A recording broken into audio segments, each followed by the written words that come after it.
Welcome back, everybody, to the In Hindsight channel. This isn't a typical episode. This isn't a Saturday, Sunday episode or anything like that. This is kind of going to be a little, maybe a little smaller video and everything like that. This is what we're going to be doing going into the official NFL season in regards of breaking down the Steeler games week by week. So what we're doing today, this is a Steelers versus Lions week 2 of the preseason, really game 3 for the Steelers breakdown here that happened this past Saturday night. And I wanted to just, make a video itself. I know yesterday I went over, really kind of the weekend and the games that happened on the weekend. So if you want to listen to that, that was up on the channel yesterday. And then also, if you want to check out my Steelers Lions preview, that is on the channel as well. We uploaded that before the game Saturday. Now, you probably don't want to watch that because the game's already over if you missed it, but that's okay. So what this is going to be, like I said, that's really what this is going to be. Really, just kind of talking about the game, things that really stood out. Things that really stood out. There were some cuts. 5 cuts that happened today. We're also going to kind of look over, they go into Carolina. We'll kind of do a little glimpse into that. And also, I'm going to kind of talk about really what we can expect, the 53-man roster and what I think it's going to look like heading into the season, into week 1. But yeah, so again, thank you all for tuning back into the channel, and hopefully you're having a good Tuesday. But yeah, this is what we're going to be doing, and I mentioned this on every episode going forward. Saturday, Sunday isn't going to be the schedule anymore. Fridays, we're going to be talking all things. Saturdays, it's going to be strictly Pittsburgh related. And then Monday, Tuesday, we're going to kind of be breaking down the Steeler game. We're going to be breaking down the games coming out of the week. So pretty much, if the Steelers do not play on a Monday or a Thursday, Monday will be the Steeler game breakdown, and Tuesday we'll be talking about the news coming out of, really the week, recapping college, recapping the NFL, recapping the things that came out of those weekends, came out on Monday night. And obviously, if the Steelers play on a Monday night, then it'll be flip-flopped, right? And then whoever plays Thursday night, that'll be incorporated into the Friday show. So that's really going to be the schedule, Friday, Saturday, Monday, Tuesday. Once that first Thursday night game of Dallas and Tampa Bay kicks off, that is going to be the schedule going forward. Now, we have, I like to talk about that in regards to that upcoming, just in case if anybody new is listening, and just kind of a little heads up, I guess. So I usually mention that in all my episodes going forward. I actually forgot to mention that in yesterday's episode, so I wanted just to mention it in the beginning here. Looking at the Steelers and Lions game, man, I was very excited to watch this game because Big Ben was playing. It was going to be our first glimpse of Big Ben since the wild card game that last year, which we knew was a disaster. And really from everything we kind of heard about him and coming out of training camp. So I was very excited about that. Obviously, a lot of the ones were playing. This was the first game that the Steelers' offensive line was all playing together, all the starters, so that was definitely a big thing to look out for. So that's really what it was, and really everybody played offensively except for Chase Claypool because he got an ankle injury in camp. There's no reason to play him at all, so you're going to kind of probably rest him up until the first game. Defensively, there was still no Stephon Tuitt. Stephon Tuitt is still kind of dealing with things that have happened over the last month. So obviously we hope he's ready to go and ready to play by week 1 because obviously the Steelers need him. He's one of their best defensive players. He had a career year last year. But the thing is, man, when you go through things that he's kind of been dealing with, over the loss of his brother. I believe this is why he's been absent. Now, forgive me if I'm wrong on that. I don't think he has an injury. I believe he's just still kind of taking time to recoup and get, you know what I mean, and things like that. But it takes time. It's not easy. And, he needs to do what he needs to do. And, hopefully he can just, I don't know. It's different for everybody. And a lot of times people need some more time than others in regards to really anything that happens, that's kind of drastic in your life, whether if it's a loss of somebody or if there's something really that just kind of comes out of nowhere that hits you, you know what I'm saying? Or something, whatever personal things people are dealing with, everybody's different in regards to how they handle this thing or that thing. You know what I'm saying? And so Stephon, you know what I mean? He just needs some more time. He needs some more time. That's just the way it is, and hopefully, he's doing okay. Hopefully he's, you know what I mean? Him and his family are doing well and are able to just keep going day at a time and keep trying to move forward day at a time. It's not an easy thing at all. It's terrible. So, obviously, I hope to see him on the field because I love Stephon Tuitt, and obviously, he's one of the biggest pieces of that Steelers defense. I'd assume he will be, but the thing is, it's just not an easy thing to go through, and you just need to take your time with things and go accordingly to how you feel is the right way to handle things, so hopefully things are going okay in his direction. And, maybe we'll kind of get an update on his status this week or next week. But, no, there was no to it. So, Cam Hayward played. Alu was in there. We got to see Joe Schobert kind of get his really first glimpse into Steelers uniform. Devin Bush. No TJ Watt. Obviously, TJ Watt, this isn't a holdout. So, anybody saying it's a holdout, it's not a holdout. He's still at practice. He's still at camp. He's still showing up. He's just waiting to get his contract extension. That's literally it. So, it was reported by Jerry Dulac, who is a well-known reporter of the Steelers, has been for quite some time. He's pretty reliable, I think, for the most part. He said, expect a TJ Watt extension shortly after the Carolina game, going into the Carolina game, making him the highest paid defensive player in the NFL. So this is obviously great news. I'm assuming it's probably just coming down to guaranteed money, I'm assuming. So the Steelers are going to make this happen, you know what I mean? And TJ Watt obviously wants to be here and wants to get this deal done as soon as can be. Obviously, the Steelers want him at practice and getting him ready into the first week of the season. So that's kind of what that is. We had Alex Highsmith, Melvin Ingram start as well on the edge. Joe Hayden played one series. James Pierre, Cam Sutton, Minka, and Terrell Edmonds. So really everybody played except for Claypool and Stephon Tuitt, really. So the Steelers won this game 26-20. Really the Steelers came out with a bang, man. They led pretty much 14-0 really after the first quarter. It really was a one-sided affair, really the whole game, except for toward the end where the defense kind of let Detroit get some more yards and put up some extra points. And the game was not as close as what the score said. But coming out of this game, the biggest news is Ben Roethlisberger. There's been a lot of people in the sports media, there's been a lot of people, really just fans of the NFL in general that have been writing off Ben Roethlisberger ever since the end of last season. Big Ben didn't end the year the best way. The Steelers went 1-5 really the rest of the year after finishing 11-0. That's really what the narrative has been. And I feel like this is almost every year where Big Ben just gets hated on and crapped on and things like that. I am definitely one of the biggest Big Ben advocators out there. He's been my guy. He's been my QB1 ever since I've started watching football and have been a Steeler fan for. So,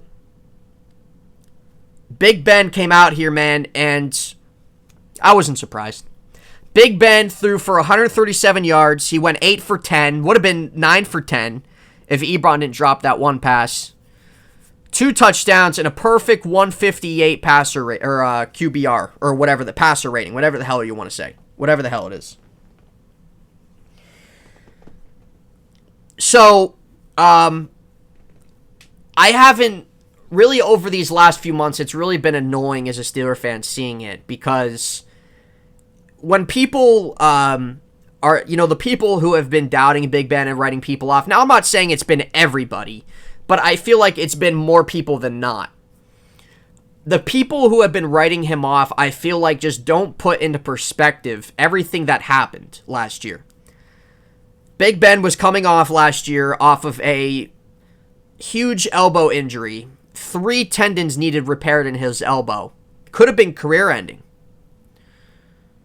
So he's coming off of that. So what do you expect him to do? I heard a lot of people saying, well, the Steelers aren't going to be a playoff team again, as we're hearing the same thing this year. I've heard, Big Ben, he's done. You hear it every freaking year, dude. You hear it every year, and I just sit back just like this. I grab a nice cold beverage, and I just laugh. And that's what I did Saturday night. So, going back to last year, like I said, he had that injury. He's coming off of it. Again, people doubting him, right? People not believing in him, not thinking he can get the job done. Big Ben starts the year 11-0. He hopes the Steelers start 11-0. Now, it was a different Big Ben that we saw last year, right? It was a different Big Ben we saw last year. Big Ben tried to change his game up a little bit more. He wanted to get the ball out a lot faster than usual. We know Big Ben's a guy who's going to extend the play, who's going to hold on to the ball, who's going to take the hit in the pocket. He didn't want to do that last year. He wanted to minimize the hit. He wanted to get the ball out quick. That's why we saw a lot of dump passes. We saw a lot of short passes. That's why his yards per pass, were, like 7 yards a pass. That's why. One of the lowest in the league, if not the lowest. And it was working, but the thing is, teams were eventually going to catch on to it, and they did. And the thing is, the Steelers didn't do anything to change that. And there wasn't, it was really bland play calling. It was predictable play calling, as we've seen the last 2-3 years with Randy Fichtner in there. So that doesn't help. But that was really the basis of Big Ben's game last year. Now, he did air it out, but the thing is, it wasn't really accurate. His deep passing was there. So his arm strength wasn't an issue last year. But the accuracy, getting the ball on point, getting the ball on target, getting the ball to the receiver where it needs to be, that was really the problem. And, another thing, too, that was really kind of annoying is that there were quite a bit of tip passes at the line when Ben would throw and the defensive lineman would hit it. So hopefully that's something he's kind of working on and getting the ball maybe a little bit more elevated, or, you know what I'm saying, maybe being a little bit more aware of the defensive linemen getting their hands up more. That was really the basis of Ben's game last year. And Big Ben, he would have thrown for a little bit over 4,000 yards if he didn't have, if Deontay Johnson, Chase Claypool could catch passes, and Eric Ebron. They struggled big time with drop passes. But that was really kind of the basis of his game. Now, why I'm going back to this is because I'm going to compare what he was last year and really what the game that he was playing last year, how the offense was looking last year, to what we saw Saturday night. So, again, let's take into account here, Big Ben was throwing short passes a lot, especially early on in the year. He was wanting to get the ball out quick, didn't want to take the hit. Wasn't really too mobile throughout the pocket throughout the year. And especially after that Dallas Cowboys game where he kind of injured his knee a little bit and he came back. I think after that really limited his lower body strength too. So factor into that. Bland play calling. Predictable play calling. Now, the offensive line was obviously a big problem last year. It was one of the worst in the league last year. Pass protection was very bad. The run blocking was even worse. And the Steelers, as the year went on, they went away from the run completely, pretty much, because they know they couldn't run it. They know they couldn't get any production out of there. There were a lot of times they needed 1 yard. They couldn't get a yard out of the run. And that was a big thing too. And so you're having Big Ben throw 50 to 60 passes a game. You're not going to win a lot of games like that, my friend. You're not going to win a lot of games like that. And that's just a lot more on Big Ben as well, where his situation as well, and being 38, that's not fair to him. That's not fair to him.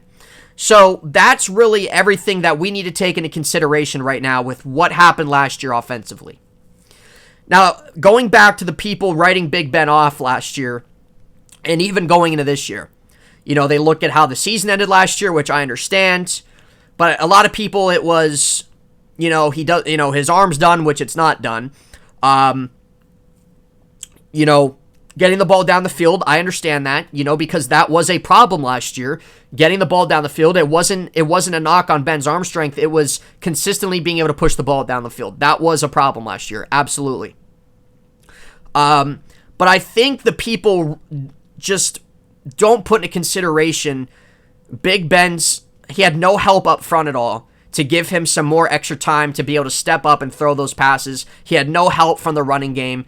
He didn't have any of that. And because he's throwing all that time and it's so one-dimensional like that, he's not going to be very effective like that, especially being 38 coming off that arm injury like that. He's not going to be. So defenses came up closer, they played that short pass game, and the Steelers couldn't really fix it and really move on and try to create something different as the year went on. It just didn't work. So I think people that were writing him off going into this season, the 2020 season, I don't think they really put in a perspective, in regards to Big Ben's situation. I don't think Big Ben had a bad year last year. I don't. He struggled toward the end, but I think a lot of those struggles came in the sense throwing all those passes per game, being even more one-dimensional, going away from the run game completely, defenses figuring out how to play you the right way. I think a lot of that goes into it. The play calling was a disaster, and he threw for 33 touchdowns. He only threw for 10 picks, 3,900 yards. I believe his completion rating was over 65%. I think. Maybe I'm wrong on that. Now, I understand if you want to go into more metrics in regards of passing yards, per attempt, if you want to look at deep ball, you know what I mean? Any of those kind of deeper metrics, I understand that. It's a little bit more bottom tier. But see, I think it's because, like I said, play calling was a problem, but I think Big Ben wanted to do what he could to really get the ball out quick, and as the season went on, it just wasn't working that way. So I'm saying all these things because we're putting all this into perspective, right? So those are the reasons why I think people were writing him off going into this year. I think those are the reasons why those are the things people do not put into perspective going into this year in regards of Big Ben. Now, Big Ben has hold on, I'll get into that actually real quick. Let me backtrack. So we see where Big Ben was last year. We see where the offense was last year. We see why people were writing him off coming into this year. Now let's fast forward to Saturday. Now you have everybody who's been writing him off, singing his praises, you know what I mean, backtracking. Big Ben's going to have a great year. He looks great. And I'm sitting back laughing. I'm saying, I told you so. I'm not surprised. This is a typical day at the office for Big Ben. This is nothing new. I've never doubted the man. I don't know how anybody can doubt Big Ben or Mike Tomlin or anything like that. I really don't. So what did we see Saturday night?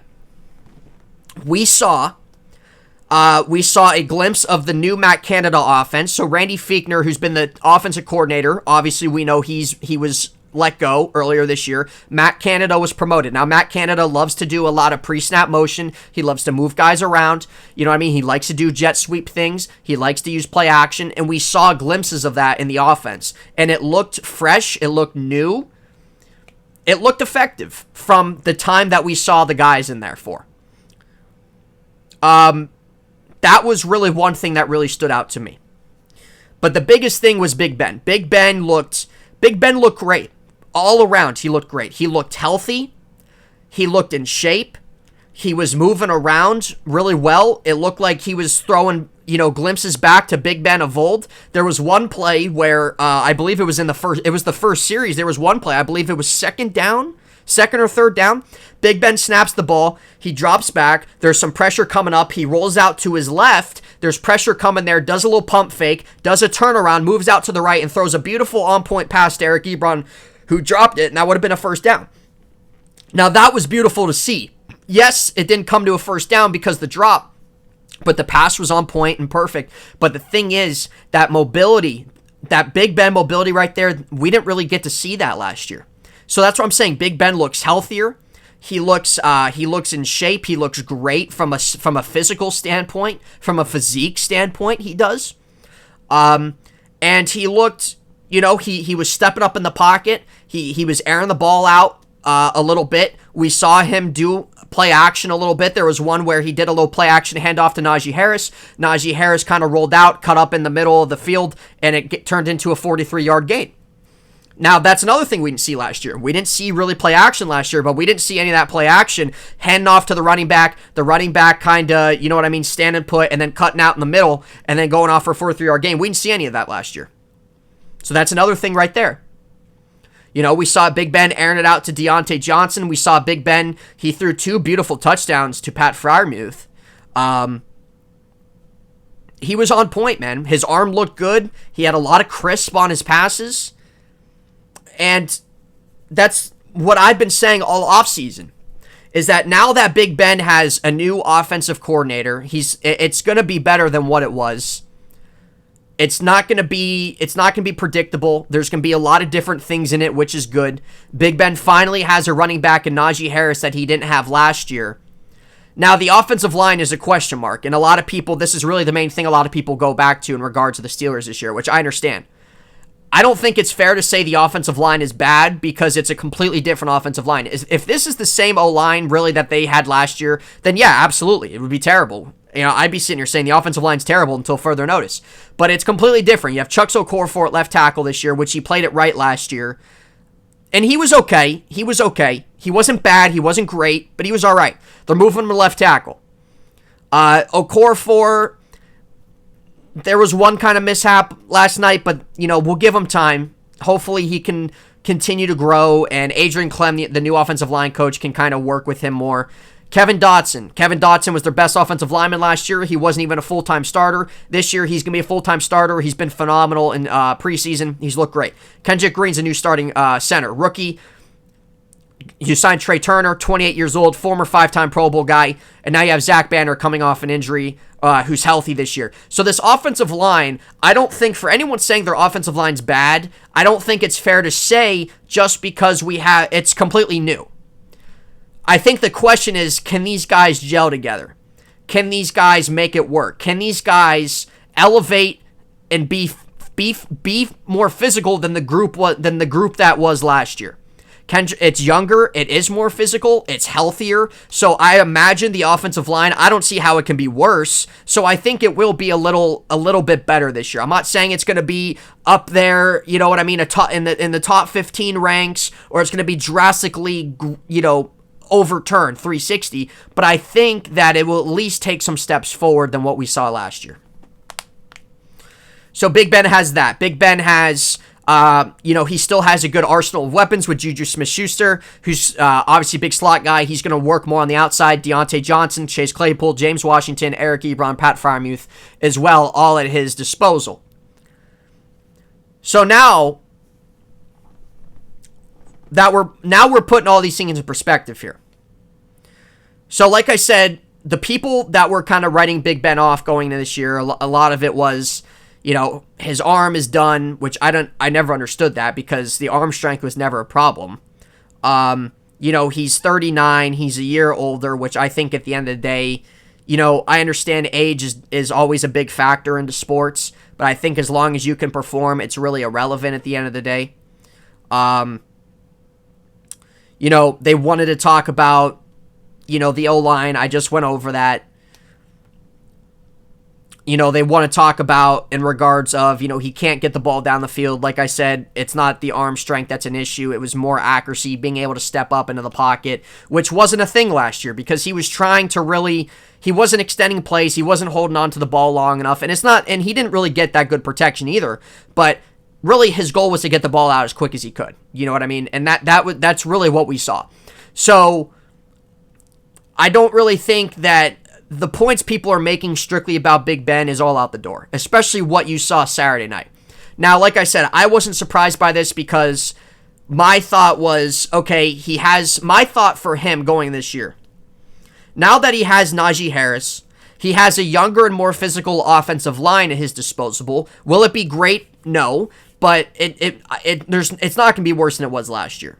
I think that with them being younger, more physical, and healthy, I think it will definitely be a plus. It will definitely help him out. And he has still very good talent at his disposal.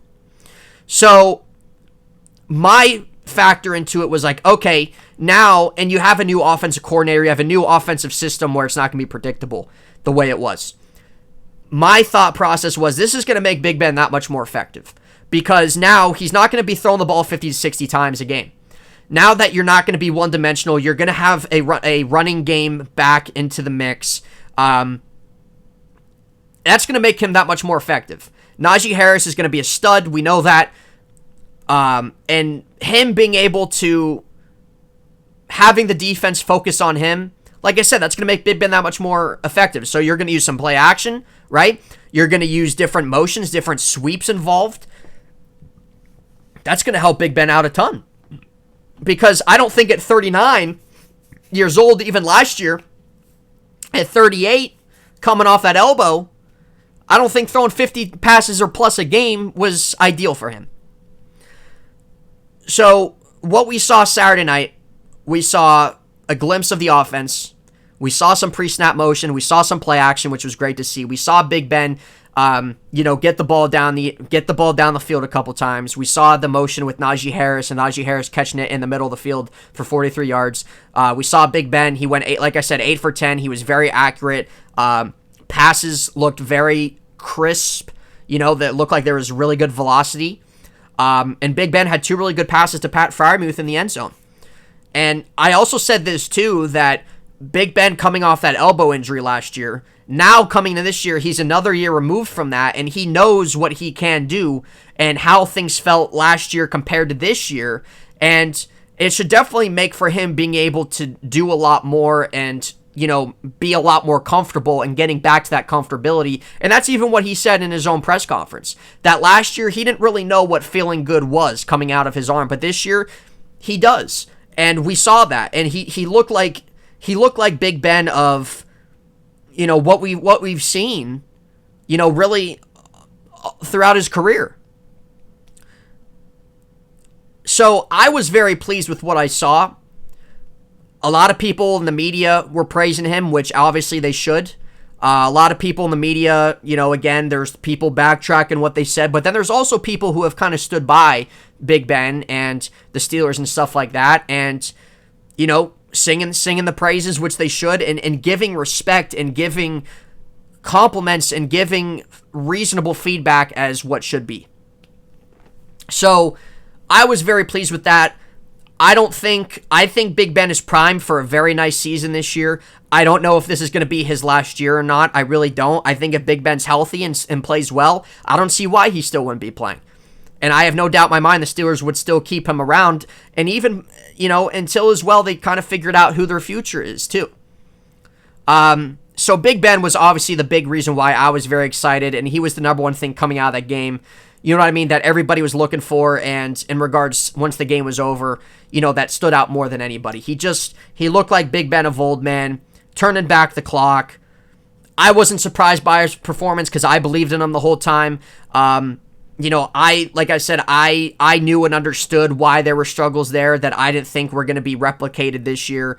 And I thought, Big Ben is definitely going to, I thought that he was going to come out looking great, and he has. And especially things that have been coming out about, him just trying to even be stricter with his diet and trying to, just add that longevity there. Even being lighter, especially off the lower body too. You know what I mean? There wasn't a doubt in my mind.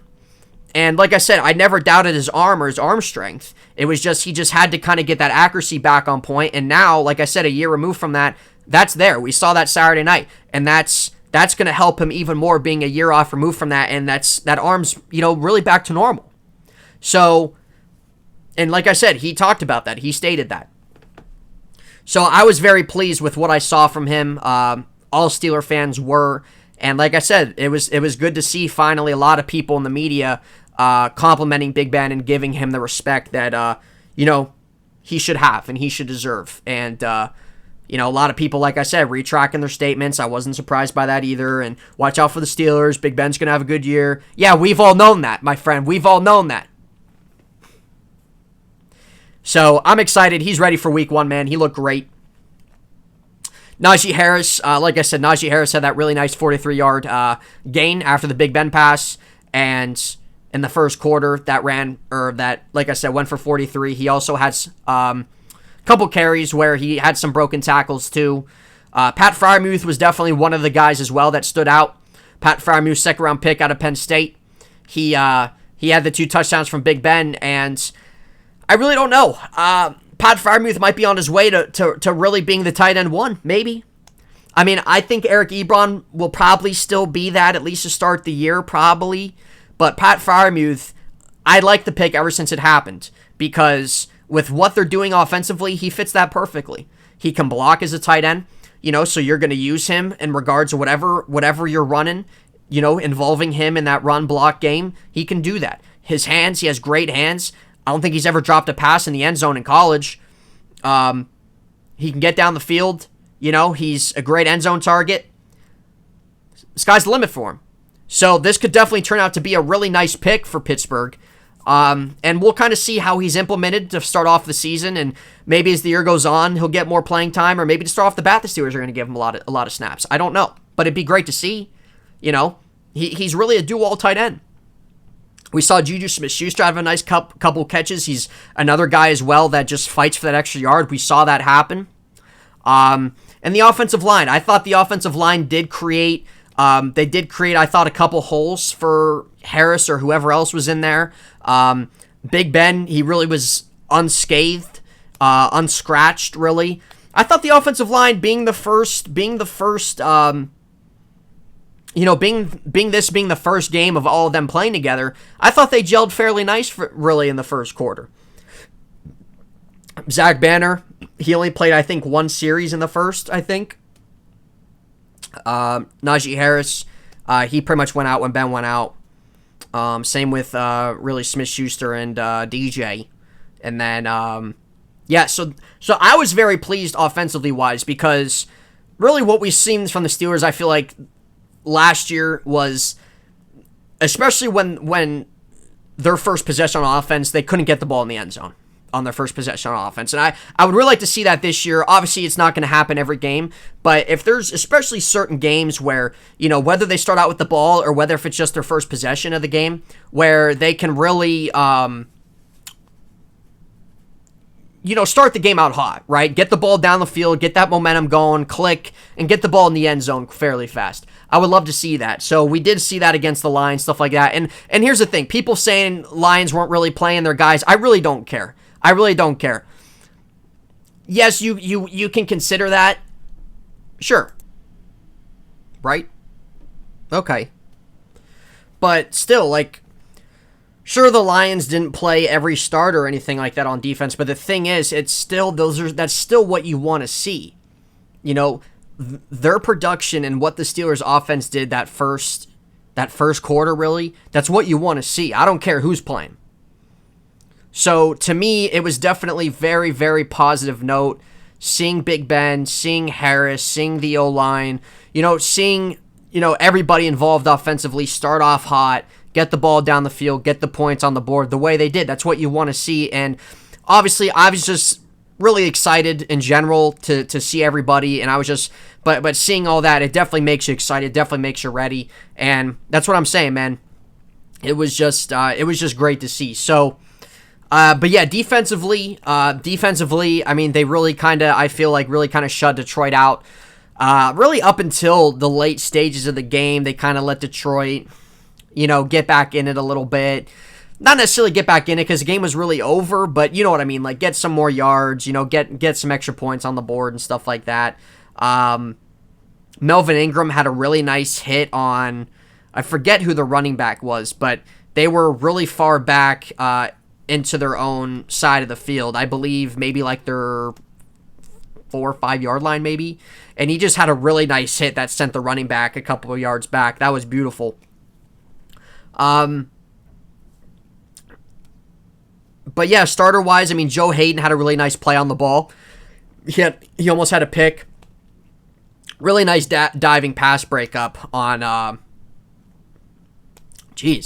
the ball, back in the first quarter. He only played one series. That's the thing. There's no reason to play. There's none for Joe Hayden. You know what I'm saying? Why one series? All right, that's fine.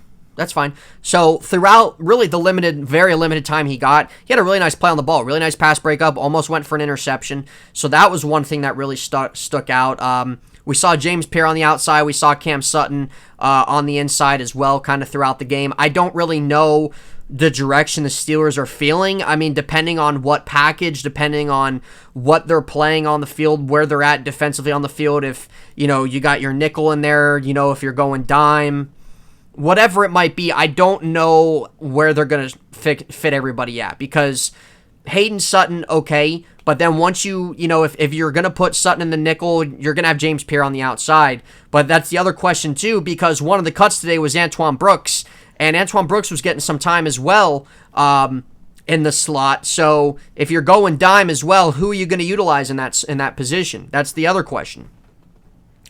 But defensively, I mean, I was still pretty pleased. You know what I mean? Like, again, Jared Goff didn't play. The Lions' O-line, I think played for the most part. But there's no Jared Goff, so obviously they kind of used their guys. But still, I mean, still seeing the plays on the ball that we did a little bit, and some of the pressure the Steelers defense got. The defense is going to be a top 5 defense again this year. I think it'll probably finish within the 3. They'll probably lead in sacks. They'll probably lead in sacks. I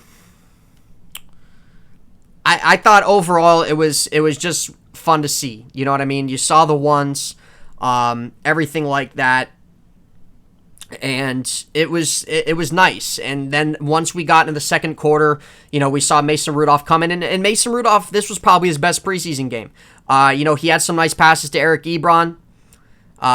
He had some off passes, but I thought for the most part, he looked pretty accurate.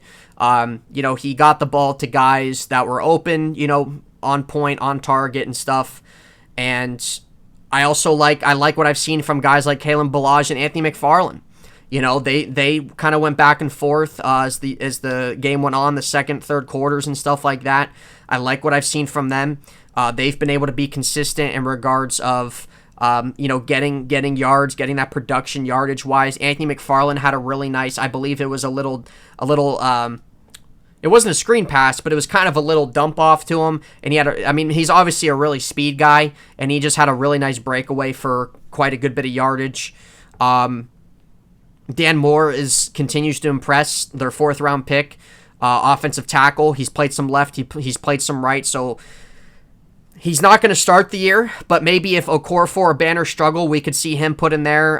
He definitely seems like he's going to be a part of future plans for this team. So I've been very impressed with what I've seen from Dan Moore.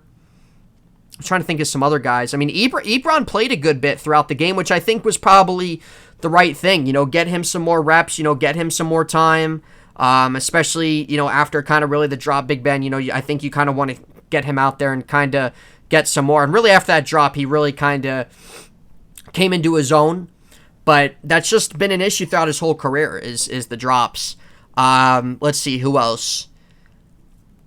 And then so Mason really kind of went throughout the second quarter into the third, and then Dwayne Haskins finished off the game. There was no Josh Dobbs that game. I didn't know how they were going to fit 4 quarterbacks into one game. I was assuming he was probably the odd guy out. He'll obviously get time against Carolina. And I like Josh Dobbs, man. I like Josh Dobbs' character. I think he's a really smart guy. I think that, even if quarterback isn't a future for him in the NFL, if being a backup quarterback isn't really in the cards for him long term in the league, I still think that he could stay involved in the NFL in some way or another. He's smart. He knows the game. He's a good learner. I definitely think there's a future for him in the NFL in those kind of ways too. But he's also big into rocket science and stuff like that, so he definitely has a big career outside of football. So Josh Dobbs probably going to be the odd guy out. Dwayne didn't really get a whole lot of time. He really only played a quarter. I was definitely kind of disappointed that Dwayne didn't come in after Ben and get some more time with some of the higher guys. I wish we saw that, but Dwayne, I'm expecting to go in as the 3rd quarterback this year. And I think he's outperformed Mason. I think he outperformed Mason the second game. I think they were probably about the same in the first game. But this game, obviously, Mason was better. But the thing is, Mason got a lot more time, too, than Dwayne did. And I don't know. I think Dwayne Haskins is definitely in the plans for the Steelers to keep him around even after this year and just continue to get what they can out of him. And that's the thing. And just see what you can get, because I think he's in the right situation right now. But that's a wait and see thing. So I was just really pleased with what I saw, really mainly from the starters. I was pleased with what I saw from Rudolph when he was in there and Ebron getting back. I'm trying to think of some guys defensively that maybe stood out toward the end of the game. If there's anybody I'm missing. Justin Lane, I think Justin Lane has had a fairly decent preseason. I didn't really know where Justin Lane was going to go because he had those issues in the offseason. He hasn't really gotten much time in regards of the time he's been here, and this year he did have a pick in the preseason. I think, he's done okay in regards of and maybe he's done better than what I've seen, but for the glimpses I've seen him, I don't think he's been bad at all. I think the Steelers like him. I think they like what they have in him. And he's definitely going to he'll probably start the last game. I think really the question lies with some help again in the safety spot. And I'm going to get into cuts here in a minute and the cuts we had. And based on the cuts they had, they could definitely use an extra guy in the secondary.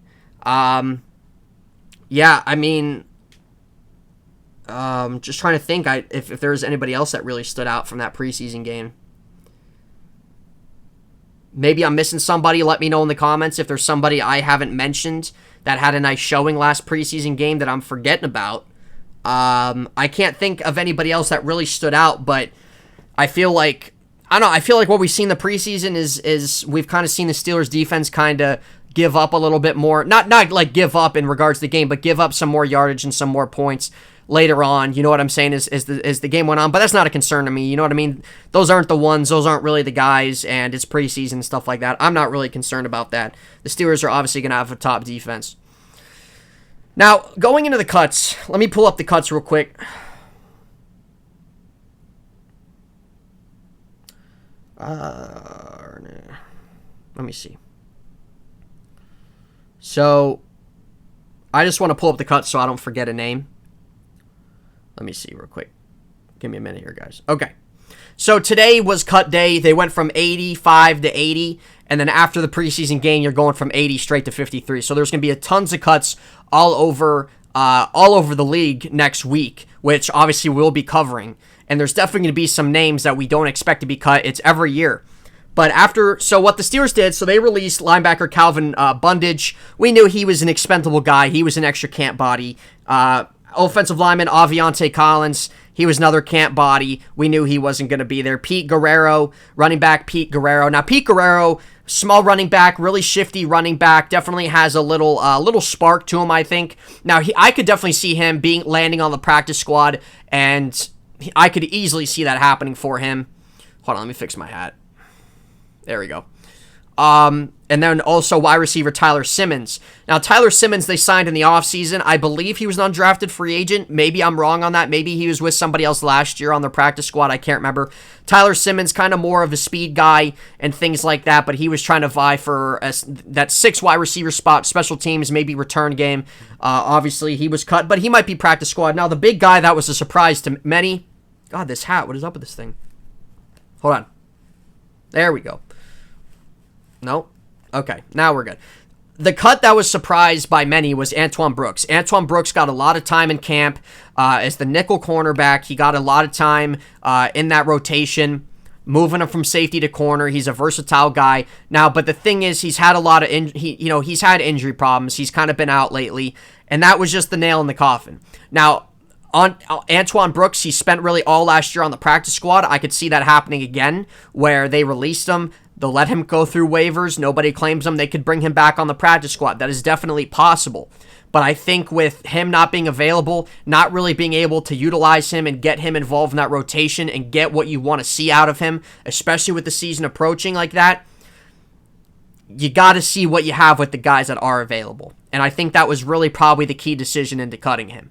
But it's definitely possible he does come back with the Steelers on the practice squad, and who knows? He could still get a spot on the roster, whether it's the first week or later on in the season. Who knows? He's only a second-year guy. So that was the cuts today. I'm not surprised by any of them except Antoine Brooks. Now, with Brooks being cut, I think it definitely lands for the Steelers to go out and make a move for somebody in the secondary. Now, I'm not saying going out and getting a starting caliber guy. I don't see that happening because they like what they got in Cam Sutton. They like James Pierre and his development. I don't see a starting caliber safety or cornerback coming over here, not at all. But I can see them definitely making a move for somebody to add extra depth, you know what I mean, that maybe has some things on his resume and is a reliable, you know what I mean, depth guy, maybe at safety, corner, that can play both. I really don't know. But I'm going to break down real quick what we're kind of looking at going into, you know, the roster and the 53-man that we can expect it and what I think it will be going on into the season. So what I'm going to pull up right now, I'm going to pull up the Steelers depth chart, and let's just go through this. So obviously you guys can't see it on my screen. I could make it happen, but the thing is I don't really feel like doing that. So I'm just going to name it off. Let's go to team here. Depth chart. Okay. So we'll start on offense. So obviously Big Ben's your guy. Mason Rudolph, even if Dwayne Haskins outplayed Rudolph, I still thought Rudolph was going to be the backup. I think because, you know, he's been around. The Steelers like guys who have kind of been in the system and stuff like that, even if Dwayne played better. So Rudolph is going to be the second guy, especially probably after week 3. Haskins is going to be QB3 for now. Josh Dobbs will be cut, I think. Hold on, folks. Hold on. There we go. Okay. So Josh Dobbs will be cut, I think. Now, if we're going to go to receiver, obviously Juju, Deontay, Chase Claypool, James Washington, and also Ray McLeod. That's going to be your 5. Now, if there's going to be a 6 guy, I don't really see them keeping 6. I mean, Cody White has had some nice has had some nice play in the second halves of some of these preseason games, so maybe he's a guy. Maybe he's a guy that you know, lands on the practice squad. Rico Bussey has been a guy too. So I think that those are 2 names maybe to watch out for to land on the practice squad, but I think overall they're probably going to keep 5. I think that's going to be your 5. A core 4, Dodson, Kendrick Green, Trey Turner, Zach Banner. That's your starting 5. Now, behind them, Dan Moore will obviously make it. I think BJ Finney makes it. BJ Finney wasn't here last year, but he was here. He was here for a few years. Hold on one second. Let me move this mic. Okay. He was here for a few years before last year. So I think BJ Finney's a good depth guy, but he's not an every snap guy. He's not a starting guy. But having him as a backup guard, that's not bad. J.C. Hosner, he'll probably be on there as the backup center, but BJ Finney can play some center too, but he'll probably be the backup center. And then you got Rashad Coward. So we got your 5, Dan Moore 6, BJ Finney 7, Hausner probably 8. I don't see them keeping more than. I don't think they're going to keep more than 8 offensive linemen. Are they going to keep 9? I mean, you got Dan Moore. You'll probably maybe keep an extra tackle, so maybe Joe Haig. So you got Dan Moore, Joe Haig. So there's 2. BJ Finney, that's 8. Maybe, and then I think it's going to come down to Rashad Coward or J.C. Hosner is the other guy that they keep. Who it will be, I really don't know, but I know BJ Finney can play center. And Coward can play either side of guard, so I think that's what we're going to see. I think Chaz Green, he could end up on the practice squad. John LeGlue, I don't know who that is. He's going to be gone. Malcolm Pridgian, don't know who that is. He'll be gone. But I think that's your starting 5. I think the guys you're looking behind him, easily Dan Moore, obviously. Joe Haig, most likely to have an extra tackle there. BJ Finney, there's 3, and if they're going to keep another guy, it'll probably be Hosner or Rashad Coward. Tight end, Ebron, Freiermuth, those are your 1 and 2 punch. I'm not really sure. I assume Ebron's probably going to get the most snaps to start off the week 1, probably, but Freiermuth can definitely, I wouldn't be surprised if he starts off either as tight end 1, or at least makes himself into that later on as the year goes on. Zach Gentry, Kevin Rader, they're kind of battling out for that 3rd spot. There's also Marcus Baugh, whoever that is. I don't even think I've seen him in preseason. I'd imagine Zach Gentry's probably going to get the nod as that 3rd tight end. Kevin Rader will probably go on waivers. Naji Harris, obviously. Now, here's the question here. So, Benny Snell on this depth chart is ranked number 2. Benny Snell hasn't played 1 preseason game. He hasn't been active in training camp, really. He's been injured. So, Benny Snell, here's the thing. Anthony McFarland has overtaken him. Kalen Ballage, I think, has overtaken him. And I think Jalen Samuels has overtaken him. So, the Steelers are going to keep 4 running backs. That's what they usually do. Najee's your guy. But behind him, I think Anthony McFarland's going to be your number 2. I think Anthony McFarland, a little bit of a change of pace running back. We saw that pass from Rudolph to McFarland, and McFarland take off for over 20 yards. That's what the Steelers want out of McFarland. I think McFarland, he's definitely looked a lot better so far in preseason than all we saw last year. McFarland, I think, is your 2. I think Kalen Ballage is your 3 right now. I think Kalen Ballage has earned that 3 spot. That 4, it's probably going to be Benny Snell, because even though Benny Snell hasn't played, they know what they have in him. He's younger, and there's still some potential there for him to be a decent backup. Jalen Samuels, I think, will be the odd guy out. Jalen Samuels has been here, I think, since 16 or 17, so he's been here for a while. I don't really think there's really much in regards of where you're going to utilize him at this point. I think he's gone. Derek Watt will be your fullback. Trey Edmonds is his backup on the depth chart. Now, Trey Edmonds will probably be on the practice squad again if he's eligible. He's been on the team for a few years now, back and forth on the practice squad. But Trey Edmonds, I thought really a move for fullback would probably do him well, and that's where they have him. So if he's eligible on the PS, that's where he'll be. Big, like we said, we went over the receivers. All right, so that's going to be your offense. You have your 5, starting 5 offensive linemen: Okorafor left, Dodson left guard, Kendrick Green center, Trey Turner right guard, Zach Banner right tackle. You're going to have Dan Moore 100,000% as your as your third tackle. Joe Haig will probably be there, kept as an extra tackle. BJ Finney, and then it's going to come down to Rashad Coward or J.C. Hosner. If I had to guess, I would guess Rashad Coward. BJ Finney will kind of be that swing guy between guard and center. Tight end, Eric Ebron, Freiermuth, Zach Gentry. Running back, Harris, McFarland, Ballage, Benny Snell. Derek Watt is your fullback. Big Ben, Rudolph, Dwayne Haskins. And then receivers, Juju, Deontay, Chase, James, and Ray McLeod. There's your offense right there. Now, guys on the practice squad, I don't believe Josh Dobbs is eligible. He'll probably just be through waivers. I could see Cody White on the practice squad. I could see him making the practice squad. I could see maybe Anthony Johnson on there. Trey Edmonds, if he's eligible, I could see being on there. Who else? Maybe Rico Bussey, Chaz Green, I could see on there. That's who I see practice squad related on offense. Now, defense, obviously the starters: Cam Hayward, Tyson Alualu, Stephon Tuitt, TJ, Joe Schobert, Alex Highsmith, Joe Hayden, Minka Fitzpatrick, Terrell Edmonds, Cameron Sutton, and James Pierre. So those are your starters, 100%. We know those are our starters. Backups, though, on the defensive line, this can be a little interesting. Isaiah Loudermilk has had a pretty nice preseason, I think, for the opportunities he's gotten. I think Isaiah Loudermilk is going to make this team. I think we're going to have him there at defensive tackle. I think Henry Mondu will make the team. I think the coaches like what they've seen from him. Now, I was very critical of Henry Mondu last year, but I think he'll make it. I think the other guy, they'll probably keep one more guy. It's going to come down to Wormley, Carlos Davis, and Isaiah Buggs, I think. So you're going to have Cameron Hayward, Mondu, Loudermilk. Yeah, I think you can really move Loudermilk or Mondu either way, if you need to move them around. Isaiah Buggs, Carlos Davis, Chris Wormley. I really don't know who to pick out of these 3. I've heard more praise for Carlos Davis than any of them. I could see Chris Wormley getting cut. I don't know. It's going to be one of those 3. Isaiah Buggs, I believe if he does get cut, he could be practice squad eligible. I know Carlos Davis could if he gets cut. TJ Carter, no idea who that is. He's going to get cut. Outside linebacker, this is another thing. This was another camp battle that we've seen. So, Melvin Ingram's your third outside linebacker. Melvin Ingram's been great. Melvin Ingram's going to get, he's going to get good time too each game. Don't get me wrong. Alex Highsmith's the guy, but Melvin Ingram, he ain't going to be no slouch, man. Melvin Ingram is definitely going to get a good amount of snaps as well, make his presence known defensively for this team.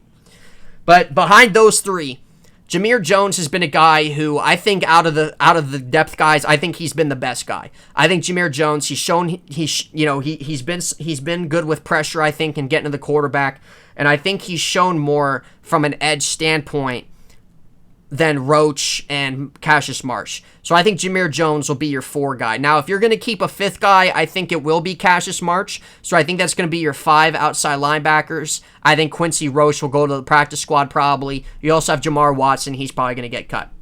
Inside linebackers, Devin Bush and Joe Schobert. Those are your starters. Beautiful starting inside linebacker. Just the Steelers front 7 is the best in football. I'm sorry. There's people that want to say Washington. That's fine too, but those are your 2. No question about it. Robert Spillane, he's going to be your 3rd inside linebacker, no doubt. I think we're also seeing guys like Marcus Allen, Ulysses Gilbert, We're also seeing, who else is there? Who is the other guy? Marcus Allen. Hold on. Where's the other inside linebacker spot? Where is it? It's not even on here. I don't see the other inside linebacker spot.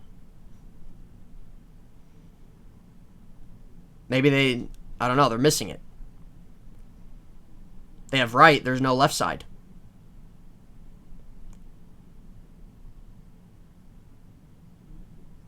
I don't see it on here. Okay. So, I think Bush and Schobert, those are your 2. Spillane's your 3. I think Marcus Allen's going to be your 4, and that's going to be the 4. But Ulysses Gilbert's been trying to fight for 1. Buddy Johnson is a guy they took in the draft this year. Maybe he might make the cut. I don't know yet. I don't know who that 4th guy's going to be. I think it's going to be Marcus Allen or Buddy Johnson. Corner, Joe Hayden, Cam Sutton, James Pierre. After those 3, we've had everybody else trying to battle it out. We have Justin Lane, who'll make the team. Obviously, Antoine Brooks got cut, but he could still get put on the practice squad. Arthur Millette, he's been a guy who has also had some time in the slot. I think the Steelers like what they have in him, so I wouldn't be surprised if he makes that 5th corner. Mark Gilbert's been a guy too, and Shakur Brown. Shakur Brown's been a major disappointment to me, man. This guy was highly raved throughout OTAs, and I haven't seen him at all in preseason, or if he's been in there, he's hardly played. He could definitely be practice squad eligible. So could Mark Gilbert, Antoine Brooks. We'll see what they do there, but I think those are your 5 corners. Joe, Cam, Pierre, Millette, and Justin Lane. I think those are your 5. At least right now, in case if they sign anybody. At least right now. Safeties, Minka and Terrell. Those are your starters. I think Trey Norwood, Miles Killebrew make it, and I wouldn't be surprised if they try to bring in an extra safety there. Miles Killebrew's a really special teams guy.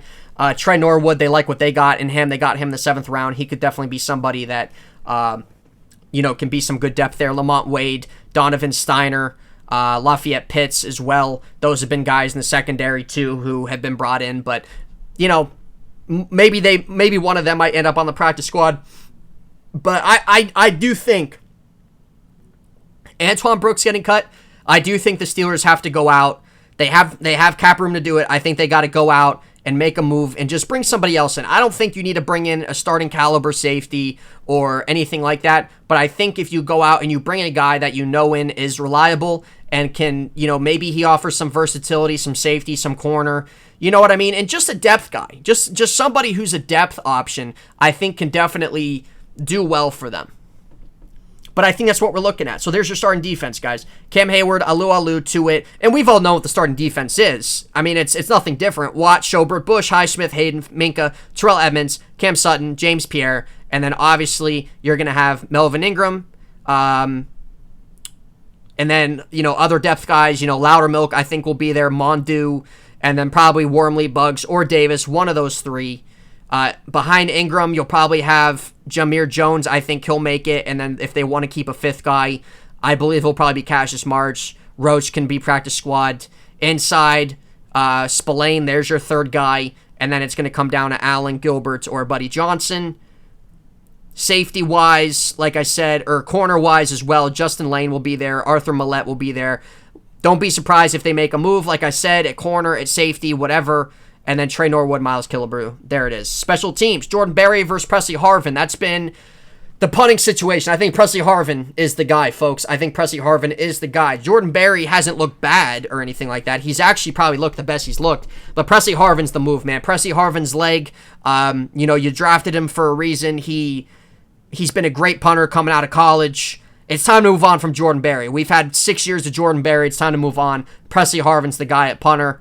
I love his leg a lot more than Jordan Berry's. We've seen what Jordan Berry is. We've seen that. It's Presley Harvin's time. Boswell, he'll be your kicker. Cam Candidate, your long snapper. There you go. Probably McLeod will probably be your punt and your kick returners. So there you go. That's my prediction, and I think the most likely outlook going into the 53-man roster going into week 1. So we'll see if there's any moves made. We'll see what cuts come down next week. You got to be done by Tuesday. We'll see what cuts come down. It'll probably happen, Tuesday morning. And, you know, there's still an option that there's still a possibility they make a move. But I think that's what we're thinking of in regards of the roster. Just trying to think, is there anything else? I'm trying to think, is there anything else Steeler related I wanted to mention? I don't think so. But what I'm going to do, I've been waiting till after preseason. I am going to make my Steelers prediction for the season, record-wise, statistic-wise for everybody, how I think things are going to go down and look out. I've been wanting to do that. So after preseason, probably that week after preseason, because their game's Friday, so probably that Monday or Tuesday, we'll probably make a video on that. And then, yeah, so we're going to do that. And then also, I'm also just going to go team by team. I'm going to make one full video, and before the Thursday night game, I'll make one full video. We're going to go team by team, breakdown, and in regards of what we're expecting from them this year, division predictions, conference predictions, things like that, and have a full breakdown. It ain't just going to be blind. It ain't just going to be, yeah, I see this team winning 10, 7. You know what I mean? No, we're going to look at the team schedule. We're going to kind of explain ourselves, why we think this, why we think that, and kind of just look at the outlook of each team. That's what we're going to do. But this video definitely went longer than I thought, folks. But I wanted to really kind of talk about the Steelers and Lions game, really what I saw, what stood out to me. Carolina, I'm expecting Rudolph, Haskins, and Dobbs to play. I don't think we see any of the ones. I don't think we see Harris or anything like that. I think we see maybe the offensive line. Defensively, I think we'll see maybe Sutton a little bit. I think we see Pierre a little bit. Maybe Devin Bush a tad. Other than that, I don't think we see really any of the starters in the 4th preseason game. I don't. So we'll wait and see. But that's your Steelers and Lions breakdown, recap, and everything like that for this episode. And then, I just wanted to talk about that, talk about the cuts, and kind of what we can look at for the roster this year. So I'm excited about the Steelers team this year, man. I think they're going to be better than what they were last year overall as a team. I think they're more balanced out. I think offensively is going to be a lot more productive. I do. It's going to be a competitive division. It's going to be fun, but I'm excited. And I think every Steeler fan should be as well, and should have at least some good level of optimism. I really do. But that's going to wrap it up here, folks, on this episode of In Hindsight. This, like I said, this ain't no episode 31 or anything like that, because this ain't no typical podcast episode for us. This is just, I guess, our IHS exclusive. If you go through my playlist, you can kind of see I label it that. That's kind of what that is, but I'm probably going to put that in my Pittsburgh sports playlist. So that's just what it is. But going forward, like I said, the shows on Monday and Tuesday, I think those are going to be, I am going to label those episodes of the podcast and stuff like that, and we'll just kind of put them in the Pittsburgh playlist, around the leagues playlist, things like that. So, but that's the plan. But anyway, you guys can follow me on Facebook at In Hindsight, Twitter at Nate_Heintz, Instagram at Nathan_Heintz to keep up with all things of the channel. You guys can always hit me up if you guys want to interact with sports or things like that. Always feel free. If you guys want to hit the like, hit the subscribe. I really appreciate that. Just trying to keep growing the channel and reach as many sports fans. Whether you're a Pittsburgh fan, whether you're a team of somebody else, it doesn't matter. Everybody's welcome here. And it's just nice to talk sports, have discussion, good opinion, stuff like that. So let me know in the comments what you guys thought. If there's anything maybe I didn't really talk about, maybe that stands out to you that I didn't talk about, feel free to write that in the comments. I always reply back. But yeah, you guys, I say it every time. Thank you for your support. Each and every one of you. It always means a lot. So we'll be back here Saturday. And I think that might be the last, I think this upcoming weekend might be the last weekend of our normal schedule. So, but again, follow me on social media, guys. Keep up with all things of the channel. You guys are always appreciating stuff like that. So hopefully you enjoyed this video, and we'll see you back Saturday. All right, guys. Enjoy the rest of your week. We'll see you then.